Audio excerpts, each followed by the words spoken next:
What have I got in my little back?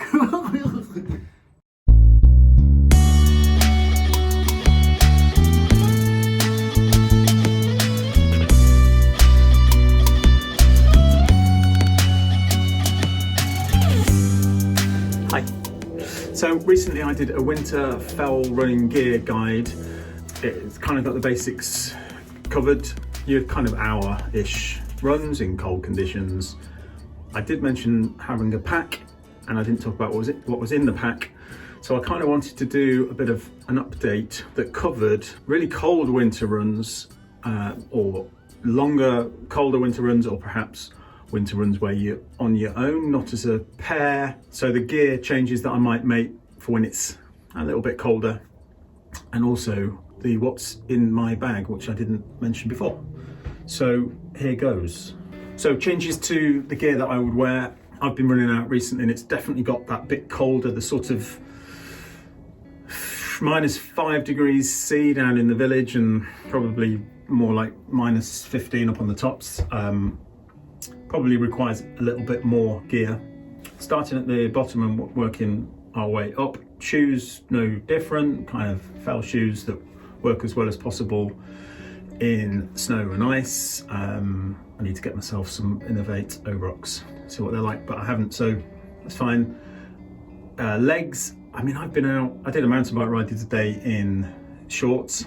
It's kind of fine. Some people probably looked at me recommending tights and thought I was a bit nesh. That's what nesh means. But yeah, I'm mostly in tights. I do have these winter tights, which are kind of flock lined. I've had these for years. This bit's meant to be luminous yellow. It's now kind of white.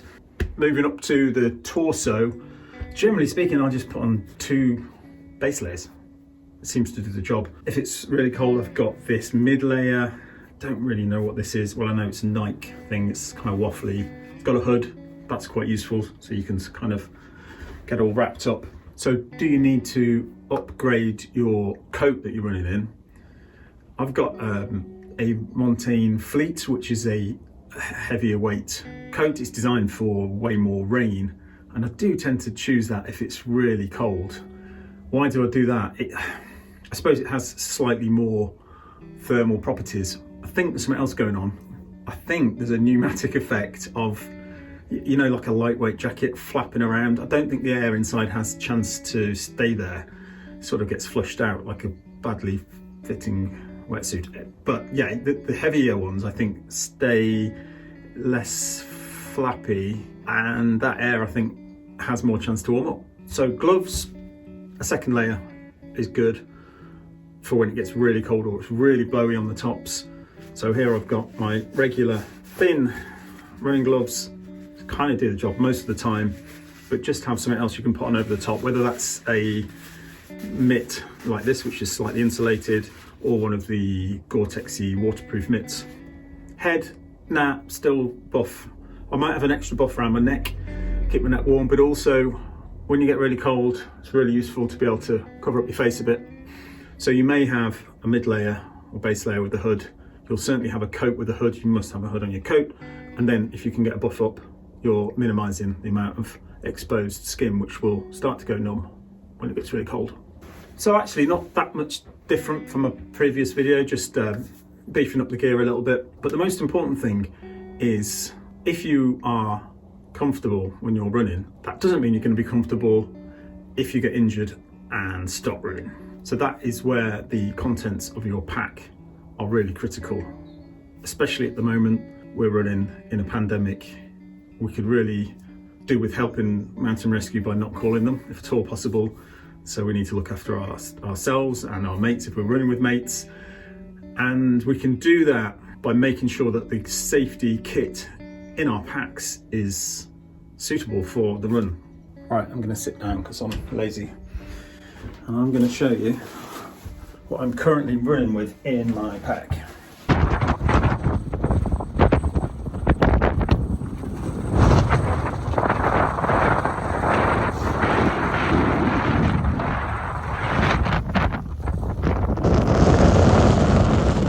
So on the front of your pack, all the accessible stuff like your drinks, some spare calories. I would also test your whistle. Whistles in these packs are usually really bad. Here's the built-in whistle. Yeah, it's a lot louder. So a whistle packed into here, make sure you can't lose it, tie it on. Also stuff the cord into the thing because the P is really annoying when you're running. Also compass, even if you're not running with a map, although a map is a good idea as well. Sometimes you just need to know a bearing that you want to head. Second pair of gloves, spare buffs, anything like that. So the back of the pack, the stuff that's not as easy to access on the go. Head torch.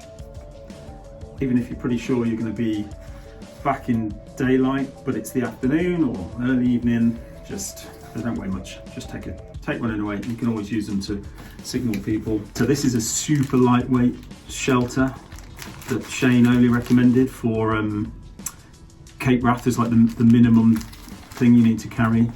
It is actual full shelter, and then the next one's up the kind of orange little habitats that you get inside, even better, but have something like that, a space blanket at the absolute minimum.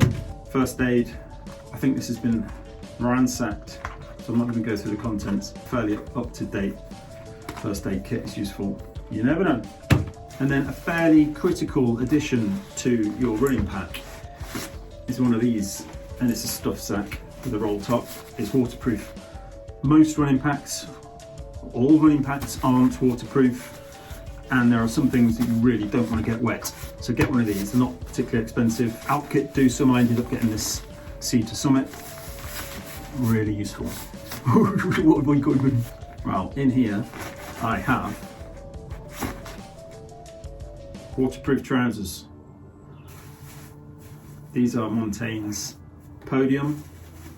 They are ridiculously light and transparent. Yeah, I don't know how much they weigh, it's like 80 grams or something. Absolutely great. Now this seems like quite a heavy thing to carry around because it's actual insulation. This is a little jacket, little coat thing. But it's really important. What you've got to think about is if you get injured, you're not going to be moving for hours, an hour, 2 hours, 3 hours. So you've got to be able to sit stationary and not die. So this hasn't actually taken up loads of room. And there it is. It's a padded, insulated, cozy little number. And then lastly, I've got a merino base layer, spare base layer. Pretty useful. Probably also worth putting some spare socks, a luxury, but you could, if you've got really wet, soaked feet and you're freezing, being able to swap your socks over would be quite nice. So that is everything that's in my current winter running bag. Be bold, start cold. Good advice. You don't want to get sweaty when you're running, even on these cold winter runs, but have the extra gear so that if you come unstuck, you can keep warm, sort yourself out. Mobile phone. Make sure you've got a fully charged phone. See ya.